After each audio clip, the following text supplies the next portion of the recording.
Video में देखेंगे Bihar board का मैट्रिक का यहाँ पे मैथमेटिक्स गणित का मॉडल सेट क्वेश्चंस को जो इंटरनेट पे जारी किया गया है मॉडल पेपर, उसी को हम लोग यहाँ पे सोल्व करेंगे। तो वीडियो को अंत तक साथ देखना। आप देख रहे हैं स्टार कस्टडी यूट्यूब चैनल। मैं जितेंद्र गुप्ता आप सभी का स्वागत करता हूँ आप सभी का इस यूट्यूब चैनल में। मैं आप लोग यहाँ पे मॉडल सेट क्वेश्चंस को लेकर आया हूँ जो आप लोग को बिल्कुल न्यू पैटर्न पे होंगे और बिहार बोर्ड के द्वारा जारी न्यू पैटर्न है ये सारे, ठीक है। तो चलिए हम लोग एक एक प्रश्न को देखते हैं। ये सारे क्वेश्चन आप लोग को इस वेबसाइट पर मिल जाएंगे starkstudy.com। गूगल पे लिखना, लिंक आपको वीडियो के डिस्क्रिप्शन में दूंगा। यहाँ पे आप लोग को हर जितने भी आप लोगों को मैथमेटिक्स में चैप्टर, वो सभी चैप्टर्स को मिला के मिक्स्ड क्वेश्चंस रहेंगे, उसी को हम लोग मॉडल सेट क्वेश्चंस बोलते हैं। और आप लोग को पता भी चल जाएगा किस टॉपिक से कितने प्रश्न रहते हैं मॉडल सेट में, और आपको आइडिया भी लग जाएगा कि कैसा पैटर्न रहता है आप सभी के एग्जाम्स में पूछने का तरीका हो, ठीक है। ये सारे क्वेश्चन बिहार बोर्ड के द्वारा जारी न्यू पैटर्न पर आधारित मॉडल पेपर है इंटरनेट पे। चलिए हम लोग पहला क्वेश्चन की ओर। उससे पहले मैं चाहूँगा वीडियो को आप लोग लाइक कर लेना, चैनल को सब्सक्राइब करके बेल आइकन को प्रेस कर देना ताकि नए वीडियोस का नोटिफिकेशन आपको मिलते रहेंगे। पहला क्वेश्चन हमारे पास कहा गया कि निम्नलिखित में से कौन द्विघात समीकरण का एक हल है। देखिए, द्विघात समीकरण जैसे हम लोग को बोला गया था, आप लोग को माइंड में ये होनी चाहिए कि इसका जो है मैक्सिमम हल जो होगा वो कितना होगा, 2 हल होगा। कितना होगा, हल की संख्या 2 होगा। उसमें से बताना है कि एक हल कौन सा है, 2 हल में से एक हल बताना है। तो इसको चलिए हम लोग गुणनखंड विधि से ही बना लेते हैं, ठीक है। या नहीं तो आप ऑप्शंस पुटिंग से भी बना सकते हो। 2 का मान पुट करना x के जगह पे, फिर x का मान 3/2 पुट करना, x का मान -3 पुट करना, x बराबर 3। देखना कि कौन सा मान जो है 0 के बराबर कर दे तो वही उसका हल हो जाता है। लेकिन मैं आपको उससे ईजी तरीका बताता हूँ कि अगर 2x² प्लस जैसे x - 6 बराबर 0 है तो आपको गुणनखंड विधि से इसका मान निकाल, जैसे इसको गुना करोगे तो 12x² होगा। और इसको x को 2 टर्म में लिखना है, जैसे 4x - 3x लिख सकते हैं। गुना करके भी 12x² आ जाएगा, -12x², और यहाँ पे प्लस करके घटा के x आ जाएगा। तो हम लोग इसको क्या करेंगे, 2x² प्लस 4x - 3x - 6 बराबर 0। यहाँ से अगर 2x कॉमन लेंगे तो ये हो जाएगा x + 2, -3 कॉमन लेंगे तो x + 2, ठीक है। एक बार मान आएगा 2x - 3 और एक बार मान आएगा आपका x + 2। दोनों को 0 कर देंगे। एक बार करेंगे x + 2 बराबर 0 तो ये हो जाएगा x बराबर -2, और एक बार करेंगे 2x - 3 बराबर 0 तो x का मान आ गया 3/2। तो x का मान 3/2 होगा या फिर x का मान -2 होगा। x का मान -2 ऑप्शन में नहीं है तो वो नहीं होगी। x का मान 3/2 है तो यही इसका ऑप्शन नंबर आपका बी जो है ये करेक्ट हो जाएगी। सिंपल था, बस आपको द्विघात समीकरण पे इसका मान निकाल लेना था। नेक्स्ट है हमारे पास कि 2 संख्याओं का मौसा दिया गया है तो उनका गुणनफल कितना होगा। बहुत ही सिंपल भाई कि एलसीएम दिया गया है। हम लोग फार्मूला भी जानते हैं, एलसीएम गुणे एचसीएफ बराबर होता है 2 संख्याओं का गुणनफल। मान लेते हैं ए और बी कोई संख्या है, 2 संख्या, तो इसका गुणनफल निकालना था 25 × 50। बस इसको गुना कर दो, कितना सिंपल प्रश्न है, गुना पूछा गया था। 25 × 5 = 125, हो जाएगा 1250। दोनों संख्याओं गुणनफल, ऑप्शन नंबर आपको सी हो जाए। क्या हो जाएगा, 2 का सी।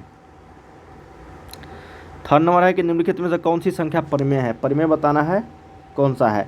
तो देखने से लग रहा है बच्चे ये है आपका 7 हो जाएगा ये, और ये इसका 8 हो जाएगा। तो 7/8 यही इसका एक परिमेय संख्या है। बाकी ये आपका अपरिमेय संख्या। ये तीनों जो है ABC, ये तीनों आपका क्या है, ये भी अपरिमेय संख्या और ये भी आपका क्या है अपरिमेय संख्या, और ये भी आपका क्या है अपरिमेय संख्या। लेकिन ये सिर्फ और सिर्फ क्या है, आपका परिमेय है। तो क्या हो जाएगा, 3 का D।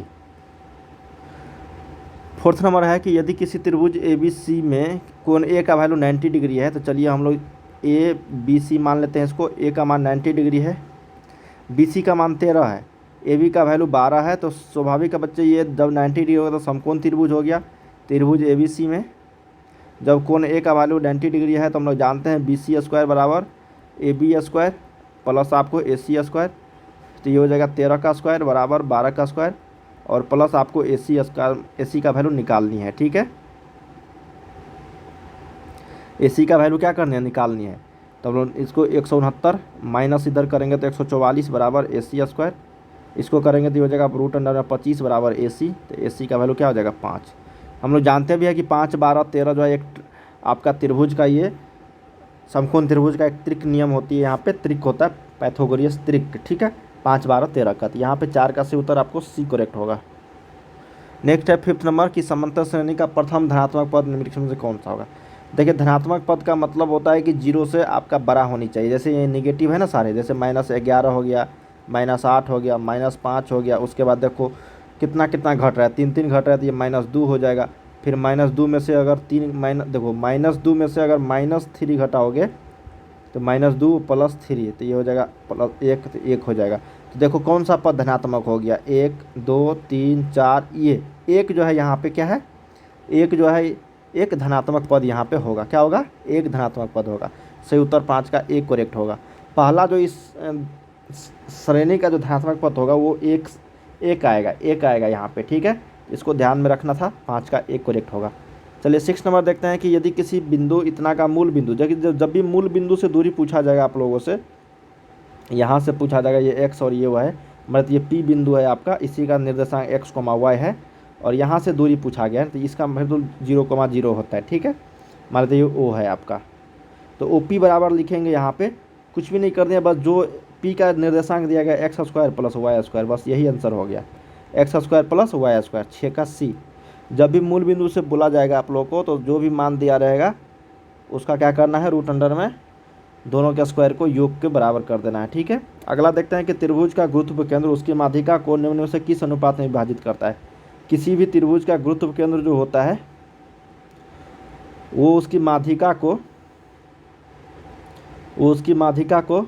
2:1 में विभाजित करता है। कितने, 2:1 में। तो इसको ध्यान में रखना है आप लोगों को।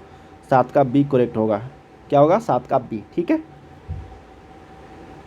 ये मान लेते हैं G है आपका, तो ये 2:1 में विभाजित करता है, ये 2:1 में, ये भी 2:1 में, ठीक है ना, ये चीज़ ध्यान में रखनी है। अगला देखते हैं यहाँ पे कि cosec 60 डिग्री का वैल्यू। cosec 60 डिग्री का वैल्यू का मतलब होता है 1/sin 60। अब 1/sin 60 का मतलब होता है इसका वैल्यू √3/2, तो ये हो जाएगा 2/√3। क्या हो जाएगा, 2/√3। यही इसका क्या है, आपका राइट आंसर हो जाएगा। क्या हो जाएगा, 8 का D करेक्ट आंसर हो जाएगी। अगला प्रश्न हमारे पास 9 नंबर का आ गया, cosec square theta minus cot square theta, इसका वैल्यू 1 होता है।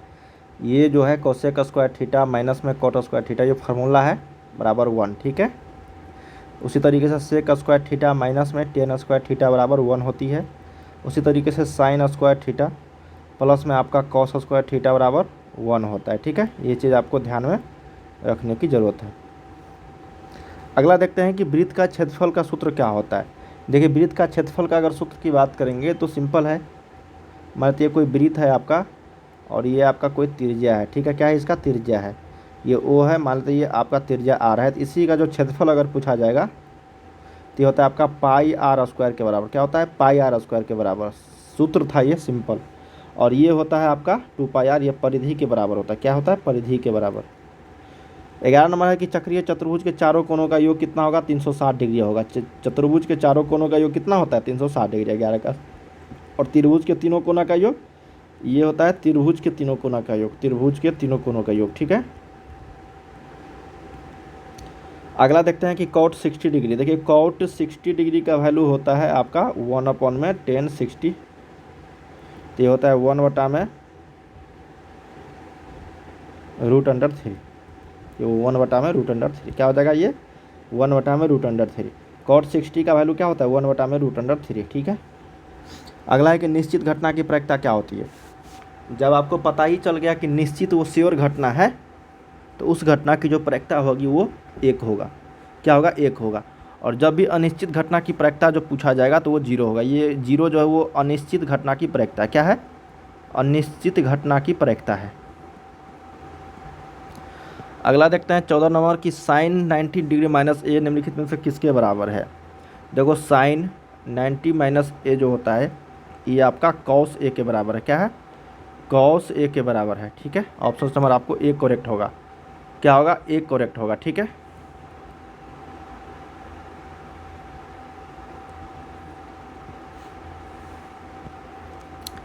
नेक्स्ट है कि प्रथम 5 समप्राकृतिक संख्याओं का माध्य क्या होगा। प्रथम बोला गया है, ठीक है। तो प्रथम मान लेते हैं कि समप्राकृतिक संख्या ना, तो 2 4 6 8 और 10 जो बीच की संख्या होती है उसी को हम लोग क्या बोलते हैं, माध्य बोलते हैं। क्या बोलते हैं, माध्य। यही इसका माध्य होगा। आप जोड़ोगे 10 8 18 24, 10 8 18 6 24, 24 6 30 और 5 संख्या है तो इसका मान 6 आ गया ना। तो बीच की संख्या 6 माध्य हो जाएगा। अगला देखते हैं यहाँ पे 16 नंबर की 2 वृत्तों की त्रिज्याओं का अनुपात 1:3 है, तो क्षेत्रफलों का अनुपात क्या होगा। क्या प्रश्न है, 2 वृत्तों की त्रिज्याओं का अनुपात जब R1/R2 दिया गया है 1:3 और क्षेत्रफल का अनुपात पूछा जाता है ना, क्षेत्रफल का अनुपात आपको मैंने बता रखा था कि सिर्फ और सिर्फ इसका क्या करना है, स्क्वायर कर देना है, ठीक है। तो 1/9 हो जाएगा, जो ऑप्शन नंबर आपको ए में है, इसी को हम लोग 1:9 लिख सकते हैं। नेक्स्ट हमारे पास कि यदि सूर्य की उन्नति कोण इतना डिग्री है, 60 डिग्री है और 30 मीटर लंबी छाया है, ठीक है। तो इसका वैल्यू एक्स, यही निकालना था, एक्स का वैल्यू हम लोगों से मान लेते ए है और बी है और सी है। तो यहाँ से हम लोग 1060 डिग्री बराबर लिखेंगे ए बी बटा में बी सी, ठीक है। तो ये हो जाएगा √3 बराबर एक्स बटा में 30। तो एक्स का वैल्यू हो जाएगा 30 √3 मीटर। क्या हो जाएगा, 30 √3 मीटर, जो ऑप्शन नंबर आपको बी डी में है, 17 का डी करेक्ट होगा। 18 देखते हैं, यहाँ पे कहा गया कि एक अर्धगोले का आयतन 19,404 है, तो इसका वक्र पृष्ठ क्षेत्रफल क्या होगा, तो 2/3 पाई आर क्यू होता है। इसको अगर हल करेंगे हम लोग 19,404 को 2/3 गुने 22/7 गुने आर क्यू का वैल्यू निकालेंगे हम लोग यहाँ से। तो 11 दूना 22, 11 से इसको काटते हैं तो 11, यहाँ पे 8 बचेगा तो 11 से 77, 5 बचेगा नहीं इसमें, नहीं 77, और ये 11 से 77 आपका ये बचेगा 11 छक्के 66 और ये हो जाएगा 11 चौके 44, ठीक है। तो 1764 हो गया। अब इसको हम लोग थोड़ा सा और कटाते हैं, 4 से कटाते हैं। तो 4 से जैसे ही कटाएंगे हम इसको, तो ये हो जाएगा कितना, 4 चौके 16, 4 चौके 16, 441। तो आर क्यू का वैल्यू हो गया आपका कितना, देखो आर क्यू का वैल्यू हो गया, सभी को मल्टीप्लाई करेंगे तो 441 गुने 3 गुने 7।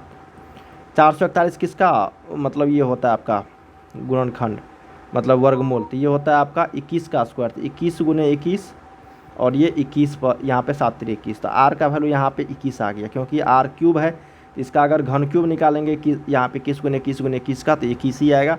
अब अर्धगोले का हम लोग का यहाँ पे क्या आ गया, त्रिज्या आ गया, तो वक्र पृष्ठ क्षेत्रफल आसानी से निकाल सकते हैं हम लोग। तो वक्र पृष्ठ क्षेत्रफल जो इसका होता है वो होता है 2 पाई आर स्क्वायर। क्या होता है, 2 पाई आर स्क्वायर, ठीक है। इसको हम लोग क्या करेंगे, कैलकुलेशन कर लेंगे 2 पाई आर स्क्वायर को। आर का वैल्यू 21 आया, तो यहाँ से क्षेत्रफल निकालेंगे 2 पाई आर स्क्वायर। तो जगह 2 गुने 22/7 गुने 21 गुने 21, 7 3 21, 22 दूनी 44 और ये 21 दिया 63। इसको मल्टीप्लाई करोगे 44 गुने का 63, तो ये आ जाएगा 2772। क्या आ जाएगा, ये 2772 आ जाएगा, ठीक है, 2772। ऑप्शन नंबर आपको ए में है। थोड़ा सा कैलकुलेटिव क्वेश्चन था ये, बस आपको बन जाता, ठीक है, इसको ध्यान रखना है आप लोगों को। चलिए अगला प्रश्न हम लोग देखते हैं। यहाँ पे प्रश्न हमारे पास कि किसी बिंदु P से किसी वृत्त की स्पर्श रेखा की लंबाई इतनी है, तो ये हो जाएगा आपका, देखो वैसे तो 24, 25 और 7 इसका सेंटीमीटर आंसर आएगा। मैं आपको समझाता हूँ कैसे आएगा। मान लेते ये कोई वृत्त है आपका, ठीक है, ये क्या है आपका वृत्त है, और यहाँ से कोई एक स्पर्श रेखा यहाँ से खींचा गया है, ठीक है ना, और ये आपका स्पर्श रेखा की लंबाई 24 सेंटीमीटर दिया गया है, और केंद्र से बोला है इसकी दूरी जो है P से किसी वृत्त की स्पर्श, मान लेते ये O है और ये आपका T है, ठीक है। तो P की O से P की दूरी 25 सेंटीमीटर है, और ये आपका 90 डिग्री का कोण बनता है। 90 डिग्री के सामने हो गया कर्ण, ये हो गया कर्ण आपका, और ये आपका क्या हो गया, देखो ना, ये आपका क्या हो गया, यहाँ पे आधार हो गया, क्या हो गया, ये आधार हो गया, ठीक है। और तो ये OT का पता करना है मान, तो OT का स्क्वायर बराबर हम लोग क्या करेंगे, 25 का स्क्वायर माइनस 24 का स्क्वायर, तो ये हो जाएगा 49 में, तो ये हो जाएगा 7। क्या हो जाएगा, OT का वैल्यू 7 आ जाएगा, ठीक है। तो 7, 24 और 25 आप लोग जानते भी होंगे, ये त्रिक पैथागोरीय त्रिक है ये, तो सही उत्तर आपका डी हो जाएगा। -3, किस पाद में है, देखते ही लगाना, आपका तृतीय पाद हो जाएगा। देखो इसको समझो, x होता है, ये y होता है, इसमें प्लस होता है, प्लस होता है, इसमें माइनस होता है, इसमें प्लस होता है, इसमें माइनस और माइनस दोनों होता है, इसमें आपको प्लस और माइनस होता है, ठीक है। ये फर्स्ट होता है, ये सेकेंड होता है, ये आपका थर्ड होता है और ये आपका फोर्थ होता है। तो यहाँ पे थर्ड में पता करना था ना, तो तृतीय पाद हो जाएगा। अगला देखते हैं कि एक द्विघात समीकरण का घात कितना होगा। बताया था मैंने कि द्विघात समीकरण का जो मैक्सिमम घात होगा वो 2 होगा। क्या होगा, 2 होगा, जो ऑप्शन नंबर ए में है यही करेक्ट है। अगला देखते हैं कि यदि साइन थीटा बराबर कॉस थीटा दिया गया है, साइन थीटा बराबर कॉस थीटा, तो थीटा का वैल्यू हमेशा याद रखना, ये 45 डिग्री पे बराबर होता है। कितना, 45 डिग्री पे बराबर होती है, क्योंकि 45 डिग्री साइन 45 का भी मान होता है 1/√2 और कॉस 45 का भी मान होता है 1/√2, ठीक है। इसलिए थीटा का वैल्यू 45 डिग्री ही यहाँ पे सही उत्तर होगी। अगला देखते हैं कि चक्रीय चतुर्भुज के सम्मुख कोणों का योग।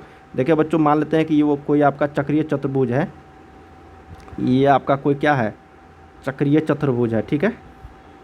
तो इसका जो आमने सामने का जो योग होगा, इसके आमने सामने का योग वो होगा 180 डिग्री के बराबर। क्या होगा?